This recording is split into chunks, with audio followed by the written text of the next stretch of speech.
Assalamualaikum warahmatullahi wabarakatuh. Assalamualaikum. Pemirsa apa kabar? Senang sekali berjumpa lagi bersama saya Konita Malina Amalia dalam program podcast Banten TV.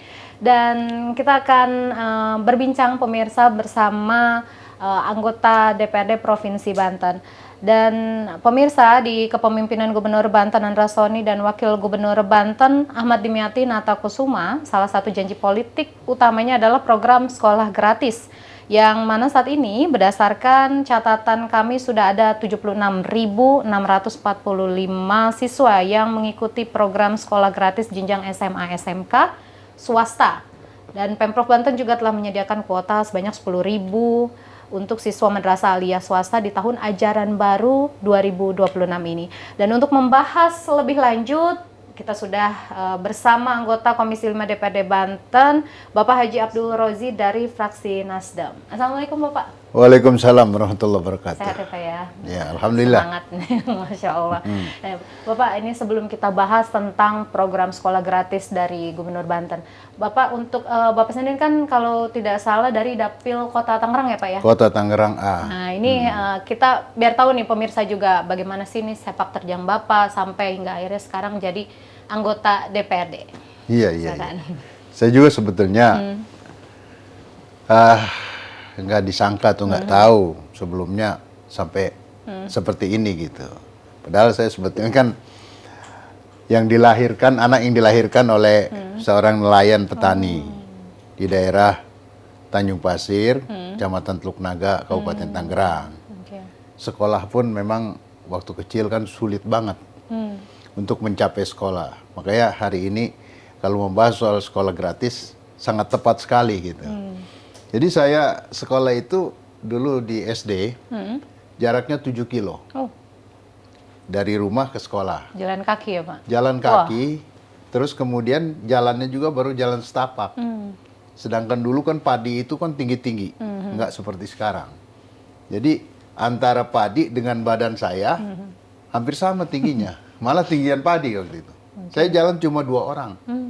Sekolah di SD. Kemudian setelah lulus di SD, itu kan banyak problem kalau pagi saya sekolah, siang saya ngaji.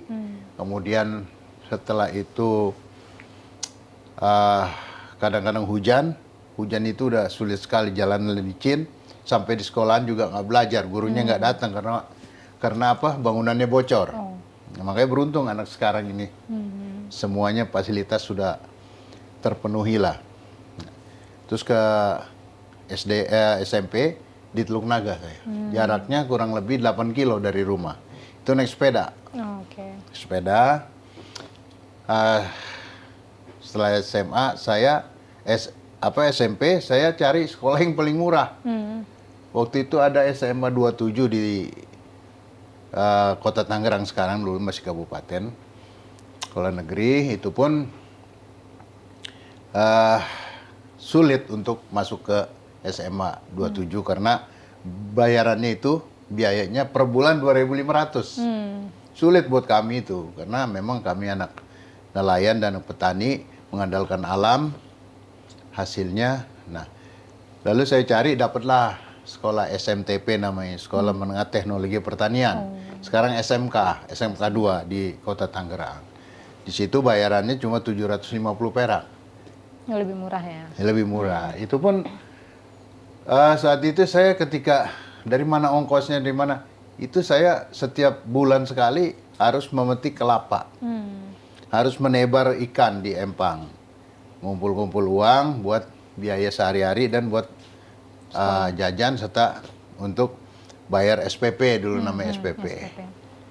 Nah, lulus di SMTP saya langsung ditempatkan ke Sulawesi Selatan untuk membantu program perusahaan itu, program pemerintah juga, ketahanan pangan dulu.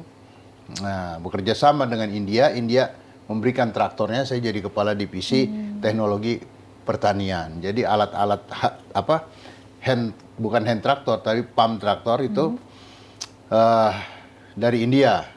Kita yang operasionalkan untuk kepentingan masyarakat di daerah Sidrap. Sidrap itu Sinendeng Rapang, Sulawesi Selatan. Selesai, Ini sejarah saya Ya, dulu ya. ya. Selesai itu, saya kembali lagi ke Tangerang. Kemudian bekerja sama dengan ITB, anak-anak ITB sama Marinir untuk membuat peta kilang minyak dari Bandara Soekarno-Hatta ke Pulau Air. Terminalnya di Pulau Air.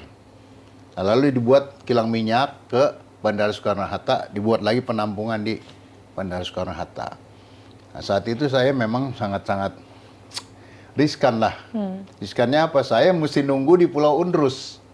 Nunggu apa? Nunggu remote. Jadi yang pakai tedolit dulu di darat, terus sama di Pulau Air, saya masang remote-nya di Pulau Undrus. Peninggalan Belanda itu kan, di situ. Waduh, nggak ada orang, sepi. Cuma saya satu sendiri. Udah ngeri lah istilahnya. Sampai malam kadang-kadang itu. Nah, selesai itu, peta kilang minyak sudah selesai untuk bandara. Saya bekerja di BPN. Dulu agraria. Iya, agraria. Hanya pembantu di situ. Di Lenjes, di tata guna tanah. Kalau Lenjes itu tata guna tanah dan membantu petugas ukur. Jadi karena saya ngerti masalah ukur dari sekolah ini, dari teknologi pertanian, jadi saya di BPN. BPN dulu langsung 4 tahun saya di situ. Lama Di BPN, saya diambil sama salah satu properti. Propertinya namanya PT Duta Ratu Jaya. Kedaton di Cikupa. Itu yang bebaskan tanah itu saya. 180 hektar. Nah, terus menerus sampai sekarang alhamdulillah saya diberi kepercayaan. Kemudian sama Intiland sekarang saya. Intiland Development. Kantornya di Surabaya, kantor pusatnya, yaitu di kota satelit, di Darmo. Kemudian di Jakarta, di Sudirman.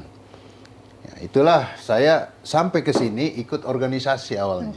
Kosgoro, terus GP Ansor, NU, terus belajar-belajar, mulai saya belajar politik.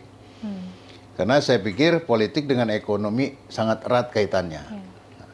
Saya pertama di 2004 sampai 2009 jadi anggota DPRD Kota Tangerang. Dan kemudian di 2009 saya nyalon lagi sampai 2014 saya nyalon lagi di provinsi. Akhirnya jadi. Dan saya istirahat dulu, ngelola biasalah perusahaan, benahin perusahaan supaya bisa berjalan lah gitu. Istirahat 5 tahun, nyalon lagi di 2004 kemarin. Dapat lagi alhamdulillah sekarang. Nah, makanya tujuan dari sampai sekarang saya di sini ini tujuannya ya ini untuk membantu masyarakat. Karena apa? Kadang-kadang masyarakat bingung kalau ngurus ini, ngurus itu, kepentingannya kepada pemerintah kadang-kadang suka mentok. Kenapa mentoknya kan gitu? Nah, kita yang harus berdiri di situ, berjuang di situ untuk kepentingan masyarakat. Saya politik ini saya anggap bagian daripada ibadah. Karena kita dapat program dari pemerintah, dari misalkan Dinas Kesehatan, Dinas Pendidikan, Dinas DP 3 AKB dan lain lagi, itu kan sosialisasi ke masyarakat. Nah, masyarakat kan alhamdulillah tuh dapat transportasi dan lain sebagainya, dapat bantuan dari dinas sosial gitu. Itu melalui kita. Ya, kita kerjasama dengan mitra, dengan leading sector gitu. Alhamdulillah sampai sekarang. Alhamdulillah, berarti memang ini latar belakang Bapak untuk ikut politik adalah ingin menyentuh kepada masyarakat juga ya? Iya, betul. Ibadah betul sekali, berarti begitu ibadah ya, Pak? Ya. Karena jatah-jatah ini kan langsung diserahkan kepada masyarakat. Bagian beras, kadang-kadang tata boga gitu kan, tata rias, sunatan massal. Nah, itu yang kita miliki itu bekerja sama dengan leading sektor kita. Leading sektor kami di Komisi 5 itu kita salurkan langsung kepada masyarakat. Masyarakat kenal kita dan merasa masyarakat dibantu karena waktu itu bukan hanya minta dipilih, minta didukung setelah jadi dia pergi, enggak. kita harus datengin lagi. Jadi itu. Oke, baik. Alhamdulillah sampai sekarang masih tetap berjalan. Masih tetap berjalan karena Iya. memang juga tadi ada background Bapak sebagai seorang yang memang ini banyak sekali kegiatan-kegiatan yang apa ya untuk ke masyarakatnya seperti tadi. Banyak sekali. Dari Banyak. yang sekolah, terus kemudian juga ke BPN dan juga banyak juga iya. organisasi ya Pak ya Organisasi yang dijalankan. iya. Baik Bapak, untuk Bapak sendiri kan ini sedang reses ya Pak ya? Iya, belum. Oh, Nanti belum. tanggal 17 mulai. Oke, baik. Nah ini kira-kira aspirasi apa nih yang mungkin belajar dari yang kemarin reses. Nah ini kira-kira apa nih Pak yang paling banyak? Yang paling banyak ini aspirasi adalah di masyarakat tuh jalan lingkungan, PSU, fasilitas sarana umum. Iya. Paling banyak sekali itu. Kemudian juga untuk kelengkapan kegiatan mereka seperti kayak speaker aktif untuk di majelis-majelis taklim, untuk di pos-posyandu. Terus kemudian karena walaupun di Kota Tangerang ini masih banyak yang saluran-saluran itu nggak bagus gitu, minta yudit. Terhambat. Nah, ini kaitannya memang dengan Perkim. Perkim kan memang bukan leading sektor kami di Komisi 5, tapi kalau memang masyarakat mengajukan itu kita ajukan, mohonlah diterima gitu kan, gitu. Jadi memang saya berharap itu supaya pemerintah tuh proaktif juga melihat ke bawah. Kita reses itu dibawakan banyak mengajukan masyarakat tuh, Pak tolong ini jalan saya rusak. Nah, kemudian Pak tolong saluran kami nih di lingkungan mampet. Tolong dibangun pakai yudit. Itu kita masukin di dalam aspirasi.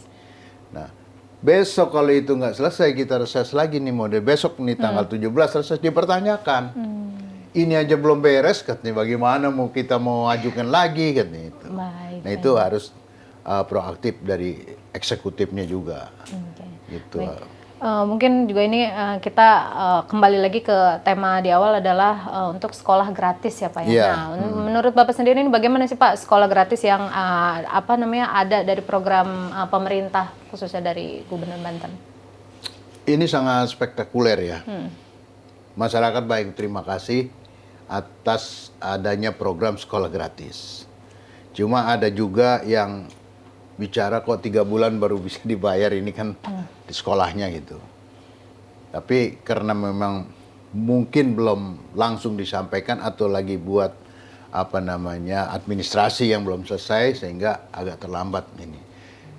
Sekolah gratis ini sangat benar-benar masyarakat sangat berterima kasih. Karena yang paling krusial ini tentang sekolah ini adalah masalah ekonomi. Ekonomi para orang tua ini sangat membutuhkan sekali sekolah gratis. Saya juga sebagai anggota dewan yang berdiri di wakil ketua Komisi 5 di sini, memang sangat saya sampaikan apresiasi lah kepada gubernur yang telah memberikan program itu, dan sekarang memang sudah dijalankan sekolah gratis. Tapi ada juga keluhan-keluhan masyarakat. Sekolah gratis contohnya yang disampaikan kepada saya waktu saat reses. Saya juga bukan reses saja, sosialisasi ke sekolah juga. Saya mendapatkan ini contohnya LKS. Nah, itu dikeluhkan. Terus dana bansos. Dikelola oleh kepala sekolah, kan biasanya begitu. Dana bos, bukan bansos. Dana bos. Dana bos. Ini mereka juga bingung karena dana bos ini juga kesempatan. Kadang-kadang kita bukannya prasangka buruk ya dari dinas-dinas yang bersangkutan. Ketika dana bos datang ke sekolah, ditelepon kepala sekolahnya. Dana bos sudah turun. Saya nunggu telepon gitu kan. Itu kan kode-kode. Untuk agar si oknum ini dapat bagian dari situ. Kemudian dari penyedia. Penyedia itu kalau dibuktikan sulit. Seperti Fata Morgana lah. Kalau dibuktikan sulit, penyedia ini pasti dia bermainlah gitu dengan oknum-oknum ini. Bermain. Artinya arah ke korupsi pasti ada di situ. Ya, cuma memang itu saya katakan seperti fata morgana. Ini yang disampaikan oleh masyarakat. Terus masalah ini lagi itu ya.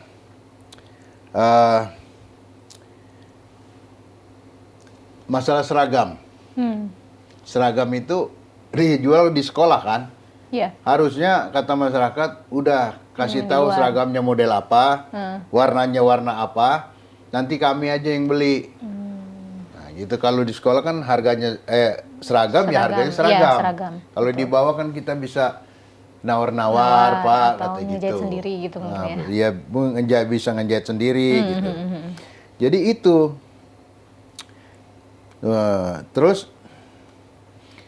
Terus kalau wisata gitu ya. ya. Kadang-kadang wisata, nih anak sekolah mesti wisata, Study tour gitu. study tour, Iya. ya study tour. Ini dia nggak berangkat, tapi harus bayar. Ya. Berangkat tidak berangkat harus bayar. Sampai ada orang tua murid sampai pinjol apa itu ya, pinjam pinjol hanya untuk membayar study tour.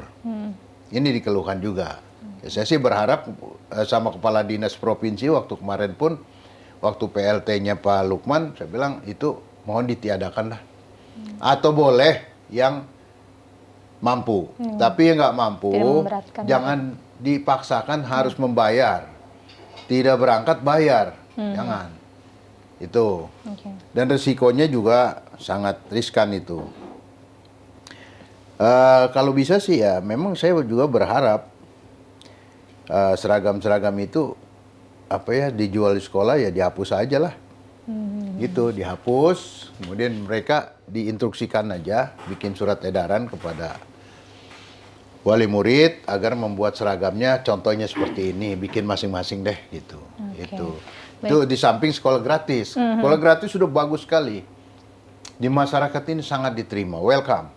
Sangat diterima oleh masyarakat dan berterima kasih kepada gubernur. Kami juga sebagai di Komisi 5 ini memberikan apresiasi kepada gubernur atas dilaksanakannya program kampanye beliau dulu. Oke, berarti memang apakah ada catatan nih menurut Bapak dari sekolah gratis ini Pak untuk yang program Pak Gubernur? Jadi kan sekolah gratis begini ya. Bagi swasta ini, sekolah swasta yang levelnya high tinggi gitu, itu kan nggak mau sekolah gratis. Karena merasa rugi. Seperti sekolah swasta, penabur dan lain sebagainya, kanaan apa itu kan nggak mau. Sekolah-sekolah yang udah ini kayak misalkan kayak model Al-Azhar, nggak mungkin. Nah ini sekolah-sekolah yang tidak mampu. Artinya bukan tidak mampu, sekolah-sekolah yang levelnya standar gitu, menerimalah sekolah gratis. Nah ini catatannya, sekolah gratis ini catatan saya, agar tepat waktu pemberian bantuannya kepada sekolah-sekolah. Itu harus tepat waktu karena mungkin ada keluhan dari sekolahan, dari sekolah-sekolah karena pembayarannya terlambat. Misalkan 2 bulan atau 3 bulan mesti bayar, jangan begitulah. Agar besoknya mereka tetap lancar terus gitu.